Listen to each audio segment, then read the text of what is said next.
Welcome everyone to Techleap's Scale Up Global Tour. This session is going to focus on Y Combinator, the #1 accelerator of the world. My name is Wibe and I'm leading the markets team here at Techleap. And at Techleap, we're trying to do our best to build in the Netherlands the best ecosystem of the world. And we do so by focusing on making sure there is sufficient capital, talent, and that people can grow beyond the Dutch borders. In today's session, we have two amazing guests. We have Mikikovsky. He's a partner at Y Combinator. And we got Robert Vis. He is the founder CEO of Messagebird, which is also alumni of Y Combinator. I'm particularly excited about this session myself, as my previous company, Impraise, a human resource SaaS solution, also went to Y Combinator in 2014. And I've experienced myself the incredible value it can provide if you have the badge of honor, if the proof label of Y Combinator. It's opened incredible doors for us in the US, as well as an access to a tremendous network of experts. But we got two people who can talk much more about that.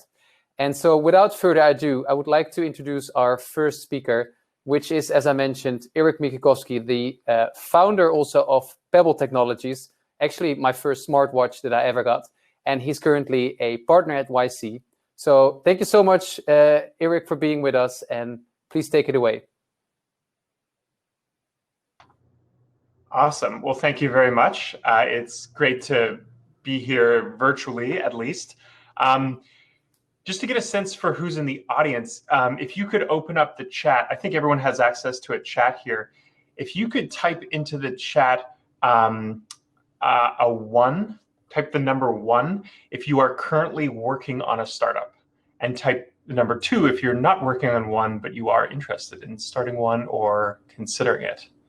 Just want to get a sense for, I think you can, correct me if I'm wrong, I think people can type into the chat here. Yes. Looks like at least one person has. Oh, but that's Robert. Okay, maybe that is not possible. No problem. Anyways, my name is Eric. I work at YC. I'm a partner. I'm going to talk today a little bit about kind of many people know about YC from reading blog posts or hearing about it on Hacker News. I wanted to give you some of the deep down lower info to give you a sense for what we're looking for when you apply to YC, and what you may experience after you get into YC, as well as some of the misconceptions that people have about the program. If I've got a little bit of time later, I'll talk about some of my experience starting Pebble, which was actually in YC 10 years ago, which is kind of crazy. But a bit about myself. I'm an engineer, technically. I'm not a really good engineer. I did have the pleasure of studying briefly at TU Delft. I studied Industrieel Antwerpen. So that means I don't really know how to code or engineer things, but I do know which color to paint things. I started Pebble when I was 23 or 24 or something like that, with a few friends of mine from school. And it actually took 5 years to get to the point where most people may have heard about Pebble, which is when we launched on Kickstarter in 2012. Worked on it for another 4 years and sold the company to Fitbit in 2016. And after that, I was very lucky, and the partners at YC invited me to come back and help out mentoring and advising and investing in startups. So for the last 3 years, I've been a partner at Y Combinator.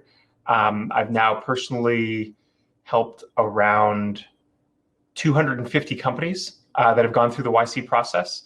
And I think one of the really cool things about YC is that even though I started my own company and I have experience from that, most of the advice and most of the advice that I give to founders is not actually from my own personal experience. It's now from the aggregate experience from having helped hundreds and hundreds of startups get started. So a bit about YC. Let me share my screen here.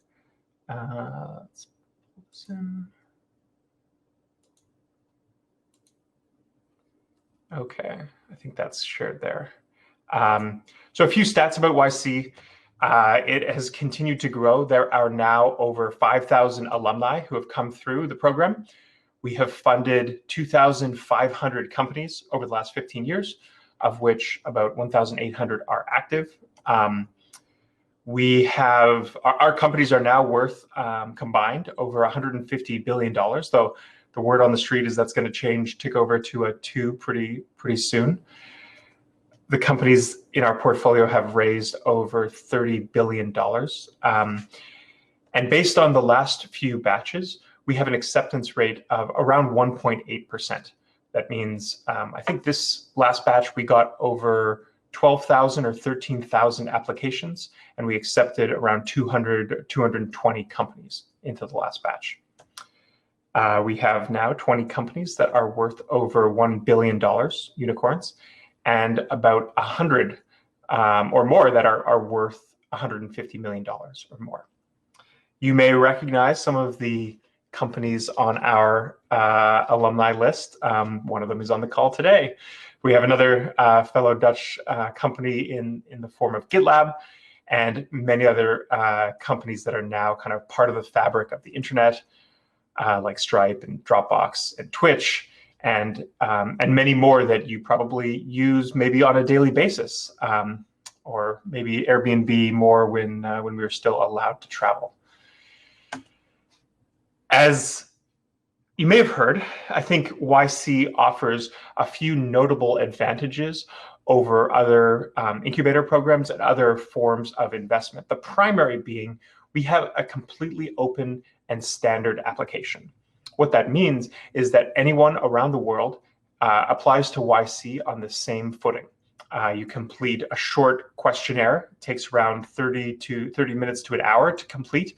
Record a 1-minute video and click the apply button. That's it.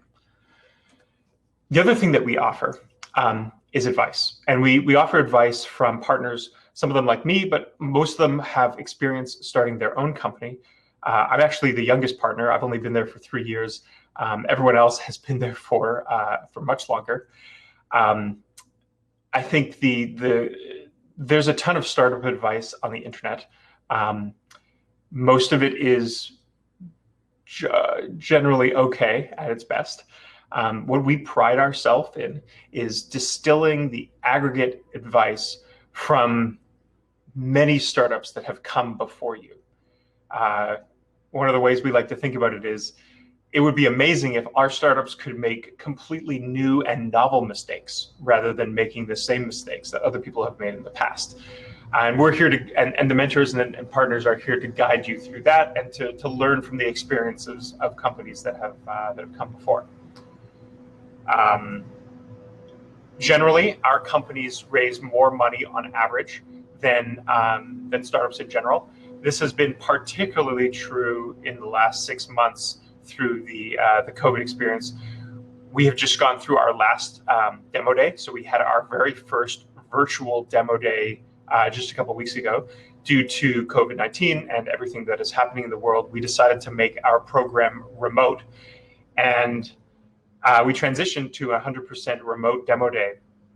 I'm very pleased to say that the batch was able to raise more money than any of the previous batches in recent history in the last couple of years, solely off of this remote batch. And that validated, I think, our choice. And in fact, we have just made the decision to actually do the next batch remote as well. What that means is that founders that we invest in do not have to move to Silicon Valley for 3 months. If they're living elsewhere in the world, they can maintain, they can hang out and live wherever they happen to be. They don't have to come to California. That having been said, if you do want to move to California for 3 months, especially during the winter, I think that's totally reasonable. Not sure exactly how the COVID situation will work out in January, but all of the events at Y Combinator will be virtual. So we'll be doing them over Zoom. Just some other stuff, like companies that go through YC generally raise at a higher valuation, and They pick from a pool of investors that have been hand-selected over the years that are, in general, better than the average investor and truly kind of like know what it means to invest in a YC company, because we have a very rigorous database where we keep track of investors' behaviors and flag any negative behavior for future founders. So those are the well-known ones, but I wanted to dive into a few of the kind of lesser well-known or secret advantages that it comes from being part of YC. The first one is that because there are 2,500 alumni or 5,000 alumni that have come through the Y Combinator program, there's actually a customer base waiting for you if you sell SaaS, or if you sell enterprise software, or if you sell any service that might be useful to other startups. There are 2,000 ready, eager, and active customers waiting to use your service. It's now completely possible for some companies to get their entire start and to get their first 20 or 30 customers solely by selling to other companies in the Y Combinator network. I'm interested to hear whether Robert found any of those early customers in the YC network as well. We also have put together hundreds of thousands of dollars worth of deals that are available to YC companies, several $100,000 worth of Amazon credits, Google Cloud credits, pretty much every service that you could possibly use when starting your company. Messagebird credits too, I think, are available to YC companies. The Alumni Network is this other secret advantage that I take advantage of even as a partner on a regular basis. It's the idea that within YC, you're about 1 to 2 hops for most people in the startup world. We have a very active introduction system through our online kind of portal for founders, where you can request an intro. We even have a secondary LinkedIn that you can search through and find people who are not actually in the YC network, but you could see how they're connected to people in the YC network. This is great for recruiting, finding investors. It's particularly good for finding customers. And I think most of our companies express that this is one of the biggest advantages of having gone through YC. It's not actually the $125,000. It's not the investment. It's not even the partners. It's being part of the alumni network and being able to find people through that. I mentioned before, we have this investor database. It now has thousands of investors. We track the amount of investment that each investor in the world makes into YC companies. Each founder can leave grades on investors so that they know the quality of each of these investors. And if an investor does something to piss off a founder, they break a term sheet, they break a deal, we record that, and we make it known to other founders that there's some bad dealing on behalf of that investor. And of course, YC has a brand that I think is almost unmatched worldwide, both for talking to investors as well as for customers. It certainly helps to open the door. And in the early days of working on your startup, I like to say that, you know, a startup is hard.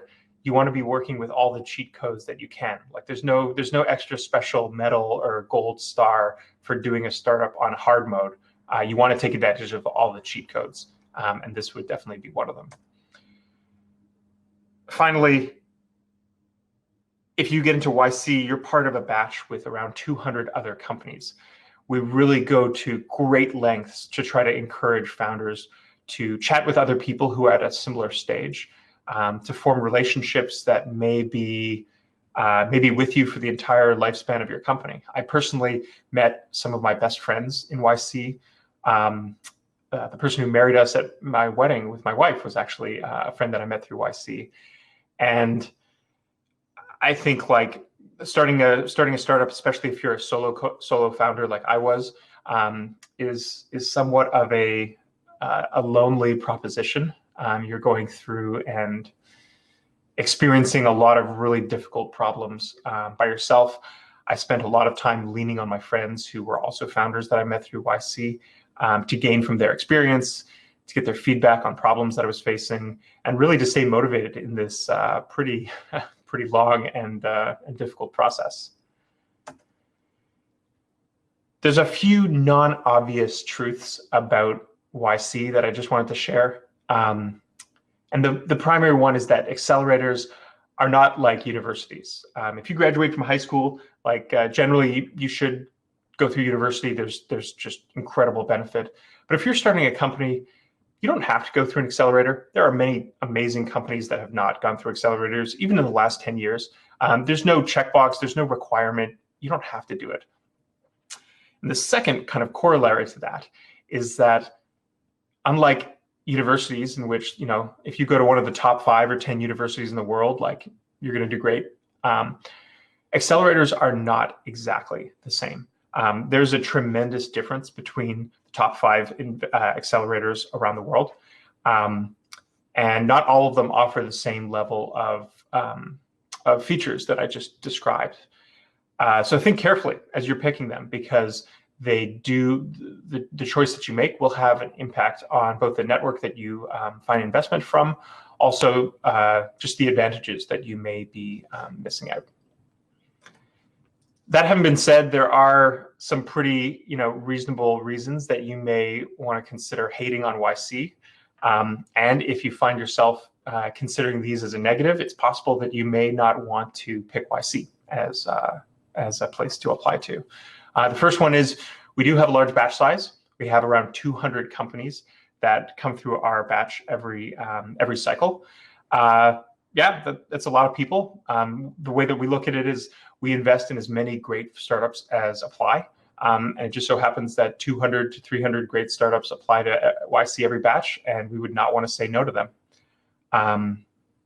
Well, I think some people would look at this as a negative. I personally think of this as slightly an advantage because it's continually growing the YC network, and we're finding that the Alumni Network is just becoming this more powerful feature for YC, which is driven in part by the batch size. So pros and cons. We have a standard deal. We invest $125,000 in exchange for 7% of your company. This is not flexible. It's the same deal for all companies that go through YC. Whether you're just 2 people with an idea on the back of a napkin, or you've raised millions of dollars already, of which there are many who come through YC having done that. It's the same deal. We just that's our business model. We can't afford to negotiate with each and every startup. Some people always like to consider that they're too late or too early for YC. I think that this is kind of irrelevant. I think that most companies, if they're before the Series A stage, can take advantage of it. But oftentimes people will tell us like, oh, I'm too late stage or too early for YC. It's up to you. I'm the one here to say, like, at all points, YC can be beneficial. I don't think I've talked to many founders who have expressed a negative experience at YC because they ended up being too early or too late for the program. I think we've got something for everyone in it. And then, I mean, you could consider trying to make this argument that the network isn't valuable. This is a little bit more applicable to people who maybe already had a job in Silicon Valley or worked for another YC company or already raised money. It's possible that if you already have a network in Silicon Valley and you already have like a wide base of investors, that it's possible that YC might not be for you because you already have it. That's highly likely. And then another kind of like, I think this is kind of a bullshit reason, but like people always look at YC and they look at the past companies that we've invested in and they say YC is just for consumer companies because they see Twitch or they see Airbnb or Reddit or something like that. And they say, oh, YC only invests in consumer companies. But equally, we get the same people, or sorry, different people saying the same thing, saying, well, YC, that's only a SaaS. They only do SaaS. They don't do biotech, or they don't do hardware, or they don't do whatever. It just so happens that YC invests in pretty much every type of startup under the sun.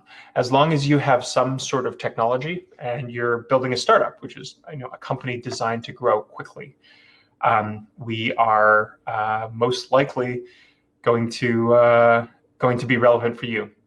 We now invest in about 15 to 20% of our companies are biotech companies.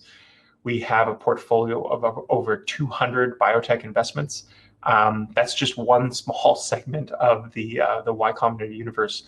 We have about 50% of our companies are enterprise or SaaS companies, selling software or services to other startups or other companies.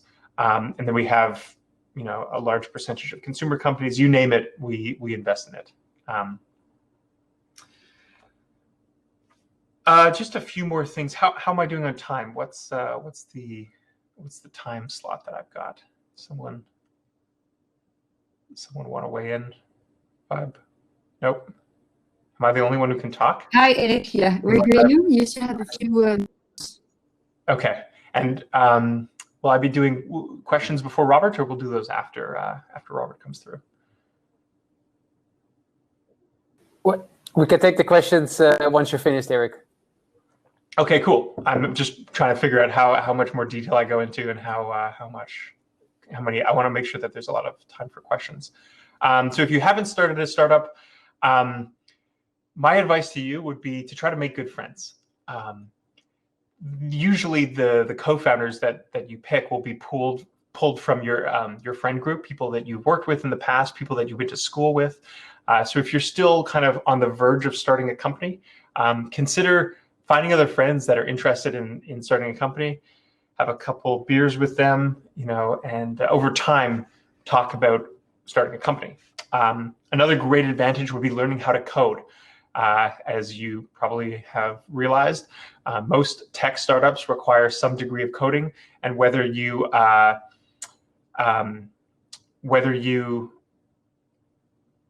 are going to be the tech person in the startup or not, it always helps to have that technical knowledge, that understanding of how code works. This is a program that's very dear to my heart because I'm actually running it right now. But we have an entirely free version of Y Combinator called Startup School.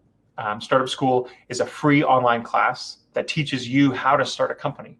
It's also, similar to YC, a worldwide community of founders. We have over 125,000 founders that have taken part in Startup School. And we have a course that takes around 8 weeks to complete, but you can start it at any point. It teaches you all the fundamentals of starting a company. And about half of the Y Combinator batch is now an alumni of Startup School. That means that about half of our applicants have already completed Startup School. So if you're looking for a way to kind of improve your application and work on your startup as you're considering applying to YC, check out Startup School. And finally, if you're not ready to start a startup yet, then you might want to consider working at a YC company. We've created a website called Work at a Startup, where you can apply one time and send your application to all YC companies worldwide. This gives you a chance to really see how a startup works in detail, get some experience, build your network, and hopefully get inspired by the people that you work with to start your own company and apply to YC then. Cool, that is it. Let's do some questions. I can go into stories about Pebble. I can do any of the above, but we will also. Fantastic. Thank you so much, Eric. I do see already one question in the chat. Can you hear me well? Yeah. Sorry. Yeah. Thanks so much, Eric. I do already see one question, so let's cover that question now, and then we go to the fire chat with Robert, and then we'll end up the session with some more questions. But let's take that first question here from Dirk van den Berg. He liked your quote about accelerators are not universities. Do you actually think universities should act more as accelerators? I don't think so. I think that universities have been honed over hundreds and hundreds of years to kind of fill the need that they fill. Honestly, I don't recommend starting a company during university to most people. I think that starting a company requires immense focus and dedication. It's not something that you can do at the same time as many other things. Honestly, even if you're working at a company and working on a startup in your part-time, that's really hard. Like, that's doing a startup on hard mode. there are so many problems that you need to solve when you're starting a company, that it takes like this dedicated brain power. And so we have found that the most successful founders are the ones that can dedicate their kind of like entire brain power to this, hopefully more than one person as well. And so I feel like if universities kind of drew too much from that startup experience, they might miss on the wonderful, like, I loved my experience in university. That's not everybody, but I certainly did, especially at the TU. And I probably, you know, if I were working at a startup, or if I were like considering things as I do now as a founder, I probably would have been distracted from all the amazing stuff that I did while I was in university. Now, I'm not sure if it's the same, but I do remember, if I recall correctly, that the university experience in the Netherlands sometimes stretched to 9 or 8 or 9 years, depending on how many times they renewed their OV card. So maybe a little bit of the startup experience could be had during the couple of years that Dutch folks spend in universities. I think that's fair. Yeah, we do like too much our social side hustles during studies. I had a great time on my time in the Netherlands. That's for sure. That's great to hear, Rick. And thank you so much for that. I see more questions popping in. However, I would like to park them and make sure that we also start hearing the story of Robert, and then we'll bring these questions to the panel chat where you join as well again, Eric. So for now, I would like to ask Robert to join the virtual stage with us. Some of you might know Robert. He is the founder CEO of Messagebird. And Robert went with Messagebird to YC in 2016. And we're curious to hear if that has been one of the reasons why he raised 60 million in 2017 through Akel Partners and Atomico. Robert, thank you so much for joining the States. Thank you, Wibe. It's great to have you here. There's a lot of questions we would like to ask you about your experience. Why did you choose Y Combinator? But I think it might be good for the audience here if you could maybe help us giving a brief introduction. What is Messagebird actually? Yeah, so let me just switch to my headphones if that's going to work. Yes, I think it works. So Messagebird's a lot of things these days. Essentially, we provide back-end infrastructure for communications. So if you want to chat with your customers on any type of channel, whether it's SMS or voice or WhatsApp or email or Messenger or Wibe or WeChat, we provide all the back-end infrastructure to connect to all of those channels. And we also provide different types of tools and applications to make that more efficient. So whether that's like process automation around messaging or even a contact center these days. Great. And maybe before we dive into the YC experience and why you signed up, it's always interesting to hear. Probably we have in our audience mainly either students or, according to the results from the question that Eric asked, most people are already active at a startup, but most of them actually early stage.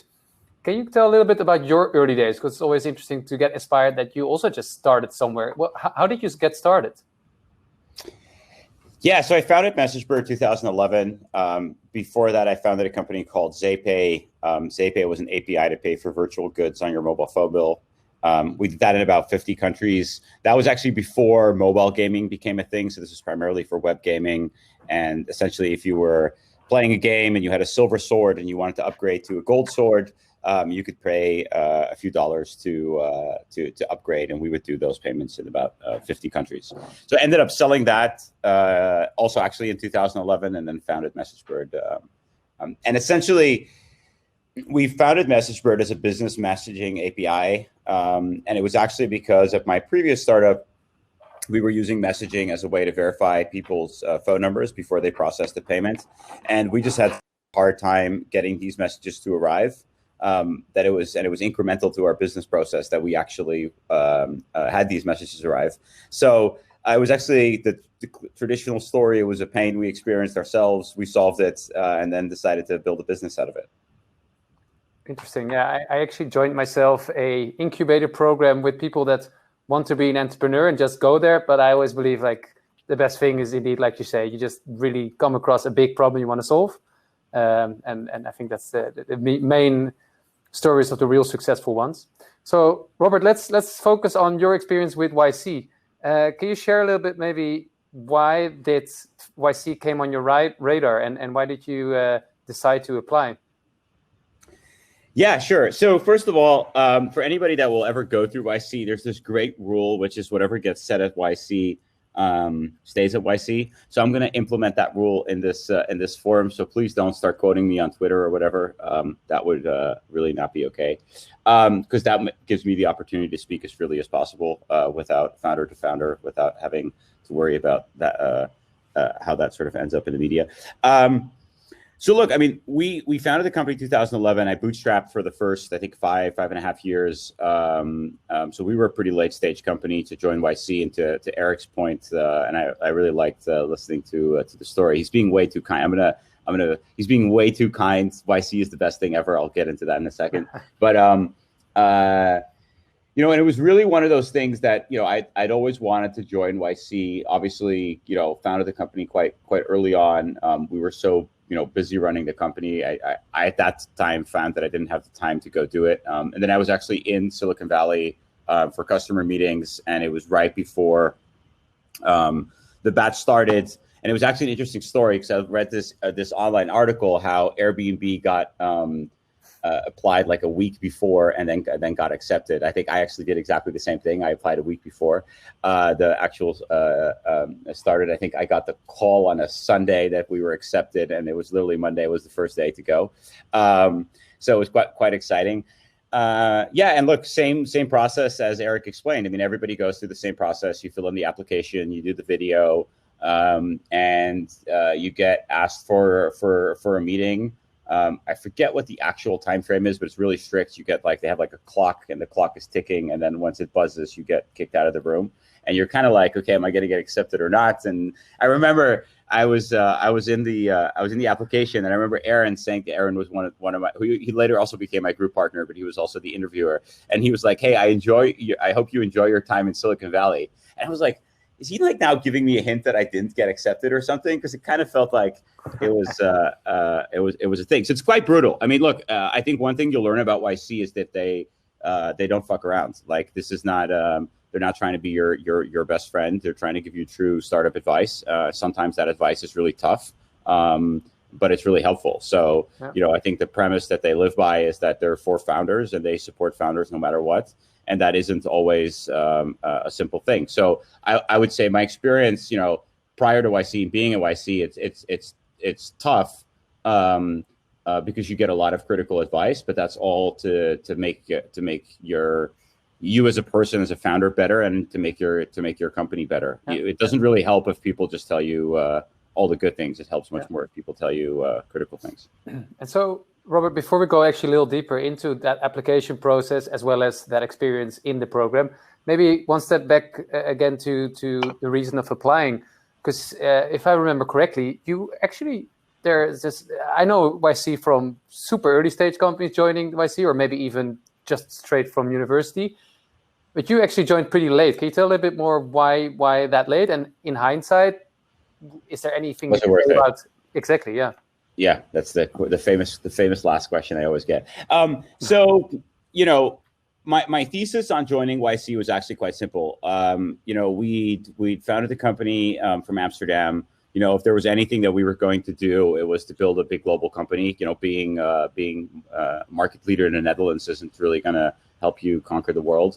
So we've thought global from the start. And then, you know, we started having some higher profile Silicon Valley customers like Uber and Google. And you know, the idea was just like, you know, I can go move to Silicon Valley and sort of kickstart, you know, start kicking down doors there, or I could sort of use a lever to get that done much quicker. So my thesis was actually, if I join YC, I'm going to build a network that is going to help me see my company in a different way.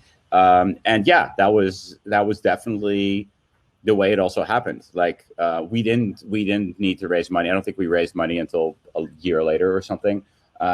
So for us, it wasn't about raising money. It was really about the network. And I would say to come into some of the things that Eric said, YC, one of the best advices I got was from a friend who actually went through YC many years ago, which is, it's what you kind of make of it.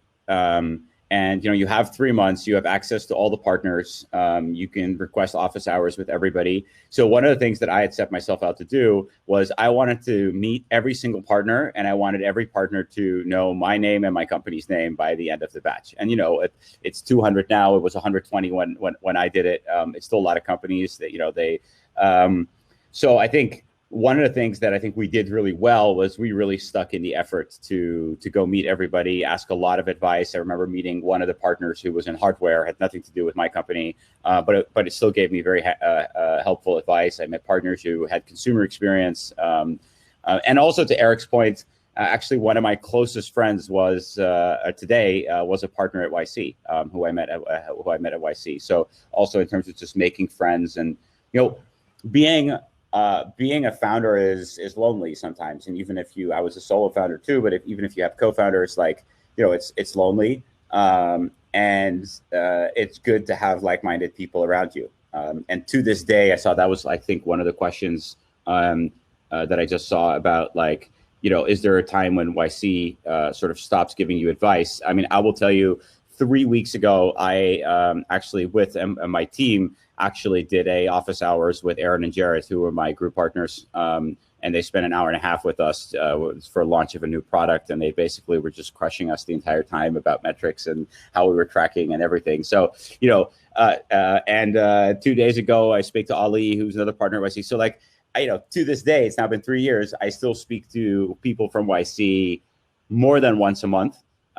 So I would say the answer to that question is no. They help you throughout, and whether you're early stage, late stage, they're pretty helpful all around. So last answer to your question, yes, definitely worth it. That's pretty clear. I see also a question in the audience about from Ruben Wiemann. What does the 3 months at YC look like? Could you walk us through a little bit of your experience from joining the program until saying sort of the moving forward? Yeah, look, I think Eric can better speak. I don't know how it works exactly now with it being remote, but when I was there, I mean, I would definitely, from my perspective, I would definitely advise going there. I think broader than YC, Silicon Valley gives you a view of the world that is different than anywhere else. It's, if you lived in the Roman times, you had to be in Rome. If you live in these times and you're in tech, you got to be in Silicon Valley. I mean, that's just true. Everywhere around you, people are in tech. You're at a bar, and the conversation is going to be about tech, and for better and worse sometimes. But it's if that's what you're passionate about, it's definitely the place to sort of be. Going through YC, it's more hands off than people think. It's not like you're in class from 9 to 5 days a week. You have office hours. Don't hold me to the exact timeframes anymore, but you have office hours several times a week. There are group meetings where you basically sit down. Just to share some of really good advice that I still tell people, we were obviously at quite a late stage. I think we were at 30 million of ARR at the time. And we were growing, I think 120% that year. So it was quite, we were quite fast growing. And obviously in our group, we're more earlier stage companies. And I remember we would get together every week and, I'll be honest, obviously you're feeling quite good. If you're growing that fast and you're already sort of the biggest company in the group, you feel good. And I remember Aaron, I think it was Aaron or Jared, and they walked up to me and they're like, Robert, you got to stop feeling so good about yourself. Do you know what, you're growing 100%. Airbnb was growing 400% when they were your stage. Stop feeling so good. And it was it sort of opened my eyes to success for a company is what you define it to be yourself, and whether that's 20%, 100%, or 500%. If you're truly trying to become a global big company, then you should never feel good about yourself, and you should always strive to be better. So I took that learning, and now I tell everybody in the company every time they feel too happy, I'm like, no, don't feel that happy. We got to go faster, we got to go quicker, and we got to do more. That's amazing to hear, and I'm sure you have. At YC, you have the Airbnbs to compare yourself with, which is a pretty unique situation. We see a question as well more about the application phase and the interview phase. I see a question from Martin Romero. He asked, like, what are the main mistakes entrepreneurs make in the interview phase for YC from your experience? Apologies, Martin is actually saying this to Eric, but I'm sure, Robert, you can speak about this as well. Yeah, I mean, and after Wibe, I'll talk a little bit. I wrote down some tips and fantastic. That would be great to hear. That'd be good to talk about. I mean, I would say, like, you can't outsmart the YC folks, right? Like, I think, Eric said, think about the accelerator you join. I mean, I've spoken lots of people from different accelerators throughout the years, and I can tell you there is nothing like YC. And the number 2 doesn't even come close. They don't even deserve to be the number 2 or whoever that is. Did you back then consider another one? No. So it's true. So it's truly a unique experience and look, there's just like 100 reasons. So it's maybe hard to give like, why it's so unique. I mean, it's everything Eric said and more. It's the network. It's, I think it's also everybody's been a founder. So, to the question about should universities become accelerators? No, because they're not founders. Like, they have no idea what they're talking about. It's like investors. They don't know what they're talking about. Like, these are not, there's a difference between being a maker and a taker in this world. And you should leverage the takers and financial institutions and investors, and hopefully they're helpful, and, choose your investor wisely, because it's a marriage you can't get out of. Those are some of the basic thoughts around that. But like the uniqueness of YC, they're all makers. Everybody has done it. And some people became really successful, other people's failed. But it's not about being, one thing you'll learn is that the barrier or like the line between being really successful or failing is like really thin. And it isn't about, how good you are. I've met the most amazing people who've had their startups fail. And I've met, people that are hugely successful and aren't that great. So I think being at YC is really, really a unique experience. And then to the question about like, so there isn't something you should do. You should be, be yourself, I think, is the number one thing. Just be yourself and have a good idea and be willing to work hard for it. They back founders, right? Like the idea, I mean, I'm not sure if they want me to say this, so I won't do it. But, one of the $1 billion startups right now that was in my batch, they actually came into YC with a different idea. And they pivoted during YC, and they're now worth like 1.5 billion. So, it's one of those things that like, this is about founders and people that are willing to make it happen. And this is as much about your idea. So just be a good person, have a good idea, and be willing to work hard. Yeah. And so maybe on that, because you say like there was a company that actually pivoted in the program, and maybe back to the question about what's the program actually going to look like. Did you get actually a lot of trainings? Can you tell a little bit more like what kind of trainings you got at the sessions? Yeah, look, it's a lot about it's a lot about getting to the basics of your company. So maybe this is a good bridge to sort of get to. I wrote some things down. Yes, please. They're not in order, but they'll touch on some of this. I mean, I think this is where about like some of my learnings. I mean, I think one of the learnings is like you got to think big. So, obviously for us, this was, being in Amsterdam, that was, Netherlands isn't a big country. So how do you think global from day one? But that also has to do about like your startup idea. You got to go for a big TAM. Like the addressable market has to be big. YC is not looking to fund your, lifestyle multi-million-dollar business. They're looking for you to go big. And figure out, a disruptive market in any type of sector. So the TAM has to be there. I would say the other thing is like, even though this is coming from somebody who founded the company themselves, I mean, I did have, co-founders or founding team members, early employees that helped me build the company.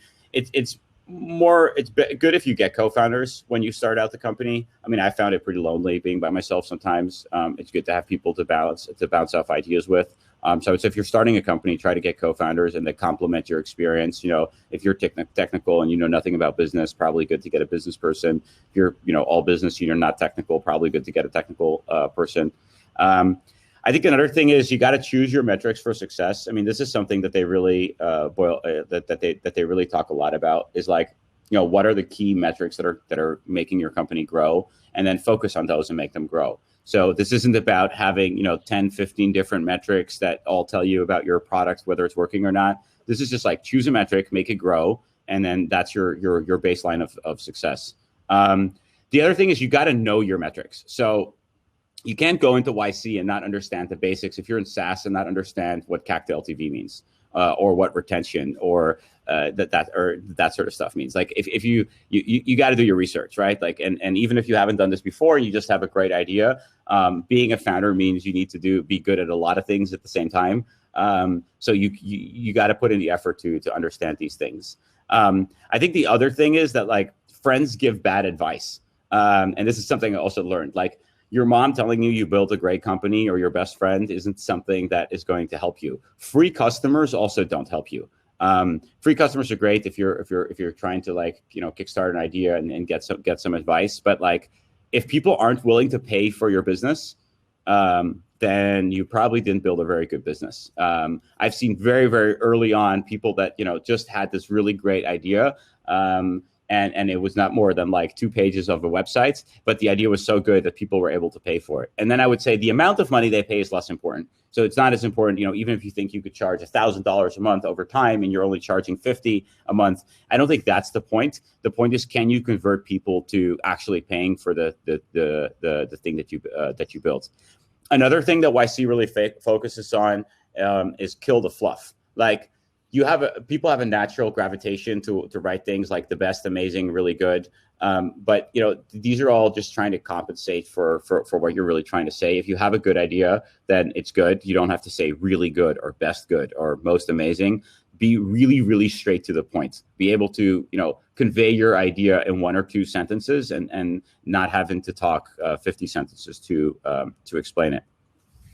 Another thing is like, even though a lot of people go into YC about raising money, YC will actually tell you to raise the money that you really need. You want to create optionality for yourself, for your co-founders, for your employees. So this isn't about raising money at the highest valuation or being able to talk about how much money you raised. At the end of the day, your business should become profitable at one day, and you as a founder will own an X amount of shares in that business, and that's sort of like you're going to be working 24/7 for the next years or tens of years, and probably at some point you want some money back for that. And the way to do that is to create your own optionality and hold as many shares in your company as possible. If you're raising money left, right, and center, and you're giving away shares left, right, and center, you should really ask yourself, is this really the thing that you should be focusing on? And this is not to say to not raise money. You should raise the money that you need to grow your startup. But you should think about the equity that you own, because you kind of don't want to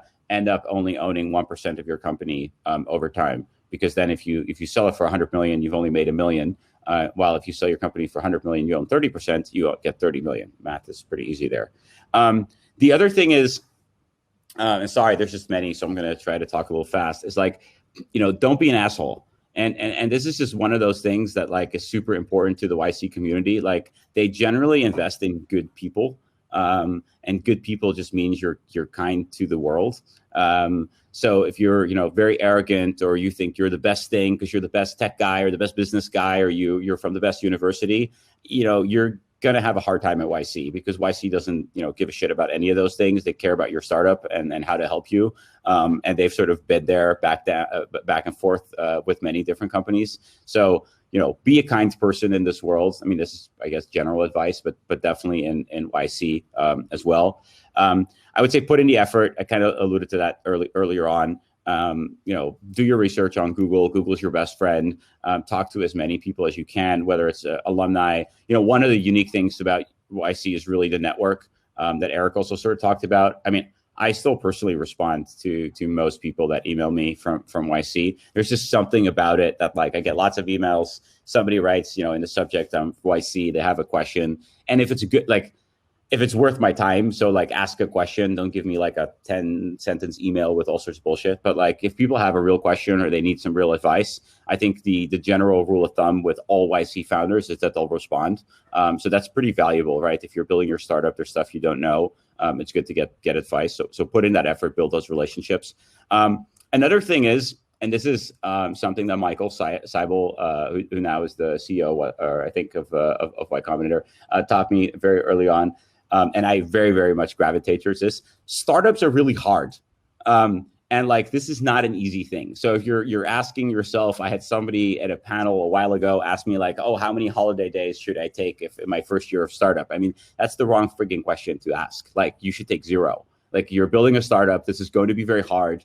If you're raising money from other people, you're playing with other people's money. You should feel like responsible for that. And this is not to like work yourself to death or anything. Like, you should, have a good life balance. You should eat well. You should go to the gym. But like, no, you shouldn't be going on holiday 3 times a week if you're building a startup. That's just stupid. So like, this is one of those things that like people misunderstand. Like, startups are really, really hard. You work really hard. I've been doing this for 15 years, 9 years at Messagebird. I still work 6-7 days a week. This is not building a startup is not a time to relax. Then you should, get a very easy job out there. So sorry, those were. No, that's great. And you actually practicing kill the fluff. I mean, straight to the practical points. We love it. I see some more questions. Let's maybe also see, can Eric join us here at the final questions at the on stage here? So on the virtual stage, so that we can combine a bit of questions and see who's most appropriate to answer the question. There we have Eric again. Eric, welcome back.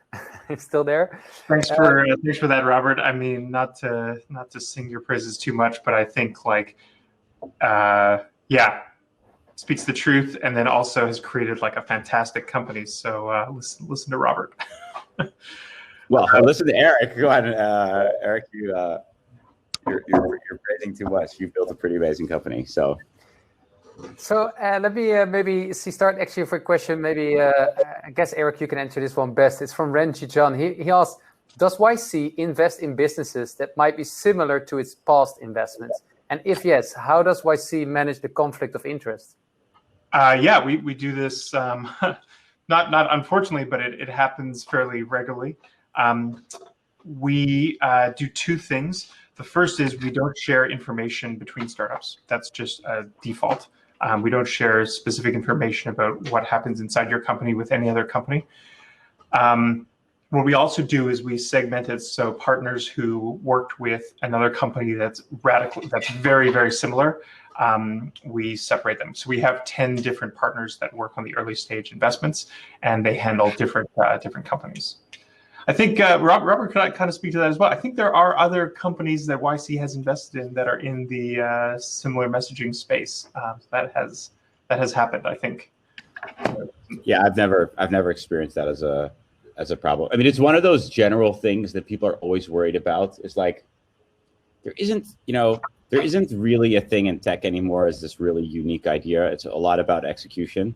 So having I mean, and Eric, to your point, like I don't think I've experienced my group partners, for example, working on another startup at YC that's comparable to our business. But like, I would also just say, don't be so worried about this. If you have a great idea, it's not about the idea, it's about execution. So go execute it better than anybody else, and you'll be fine. This is the same answer that I have when a lot of people ask about, should I get a patent for my startup, or should I really work on the IP strategy? The honest answer is you should be moving fast. Speed is probably your biggest advantage as a startup over competitors, over anybody. And so the longer you worry about things like competitors or like whether this or that investor is going to be, the less time you spend just like speedily moving your startup forward, the worse it's going to be. Yeah. And maybe to both of you, I can imagine a lot of people in this audience who are highly motivated to apply for YC are wondering, how am I increase my chances to get in? And like as reaching out to investors, similarly, like you want to wonder what's the best timing. Does YC recognize my awards from the Netherlands? Probably not. Should I get to a certain point of traction? Could you maybe respond to that, like responding Sure. maybe for a company in the Netherlands, like when should they apply? So the honest truth is that we read, each partner reads hundreds of applications every cycle. And we don't look at all applications the same. So what I mean by that is, if you are just starting out, if you have just an idea and you thought of it 2 weeks ago and you decide to apply to Y Combinator, we will read your application differently than if you have, like Robert had, thousands of customers and tons of traction and a couple of years under his belt already. So while our application process accepts applications from people at all stages, we do not evaluate you on the same scale. So for example, if you're just applying with an idea, we will probably look more at your history, your curriculum vitae, which schools you went to, which projects you've worked on in the past. We'll look at what you've built, what you've accomplished, and we will make a decision just based on that, honestly, because the only thing you have is maybe the explanation, the sentence that you said, here's what our startup is going to do in the future and our background.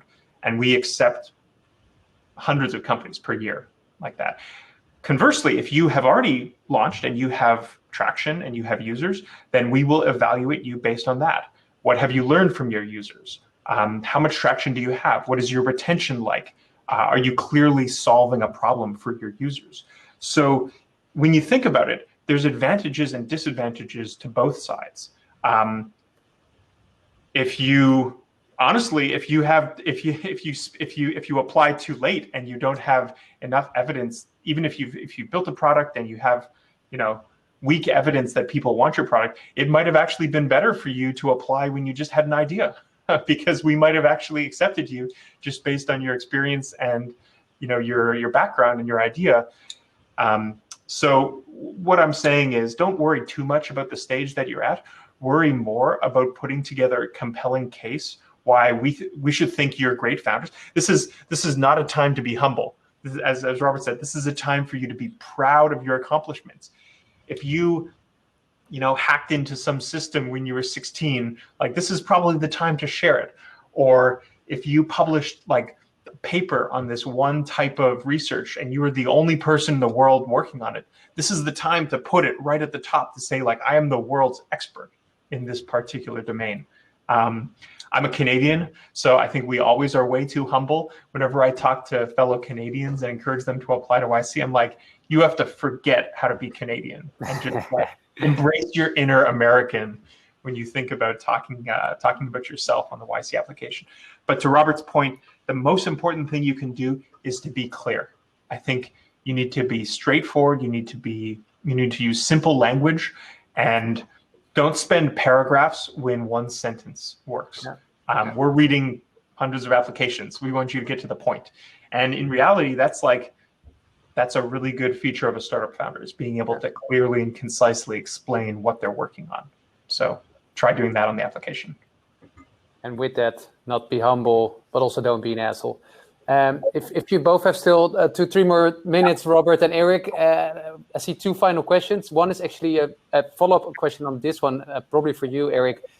If you have failed after your first application, does it still make sense to apply the second time? Yes, absolutely, yes. So this is another thing that most people don't know. The majority of people that we accept into YC are repeat applications. So there are people that applied 1, 2, 3 times already. In fact, that's actually an advantage when you're applying to YC, because we can see progress on your applications. If you apply this year and then you say 6 months later, we've gotten this, we set out to get these customers, we got these customers, now we've got more customers, we can see your progress over time, and that's a big advantage. Great. Maybe final question, super practical, Robert, for you. I see a question from Ruben who's asking, did you have to start a US parent company and make a Dutch one your subsidiary? Yeah, do you have to flip? No, you don't. This is really one of those things. It depends what makes most sense for the company. I think Eric can speak to this. I think at least for us, it would have made no sense. We were already quite late stage. I would say, if you're going to live in the US and if your startup is primarily focused on US companies and you want to get US investors, it makes life a little easier. If you have a great company that's going to do well, regardless, US investors will invest in your Dutch-French company as well. So it's just one of those things. What makes most sense for your company? So I think that the thing here was is that more complicated because we already have investors? I think somebody said that. We already have Dutch investors. Yeah, probably at that point, doesn't make sense to flip to a US company. The good news is it's easier and easier these days to create a US company, even if you're an international founder. things like Stripe Atlas allow you to start a C Corp without even being in the US. It's harder to do it later. And if at any point you think that you may have US operations or you may be interested in raising from US investors, it's not a negative to have a US Corp. I think the things you need to consider are the tax implications and stuff like that. But with more and more companies being fully remote, maybe a US base with people all over the world is going to be your future. Amazing. Well, with that, Eric and Robert, thank you so much for making the time. We highly appreciate it. We know how busy you are. So thank you so much. It's been super valuable for everyone. For everyone out there, thank you so much for joining. You can see in the chat a evaluation form. We really would appreciate if you take 5 minutes to share with us what your experience was so that we can do it even better next time. And as it also says, there is the markets at Techleap.nl if you have questions for us.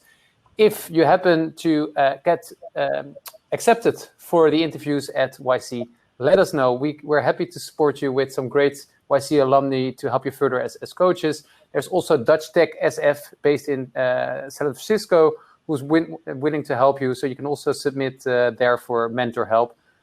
Once again, Eric and Robert, thank you so much. Go build your startup. Go build your startup. Don't spend too much time on prepping. Go build a great company. That's the most important part. Build a great company. Go execute. Yeah, and I also like your comment, Robert, that you mentioned. Don't do it on the side. Or Eric, I think it was you. Just go for it all in. Yes. That's a great one as well. All right, thanks so much, everyone. Enjoy the rest of the day. Bye-bye. Bye. Thank you.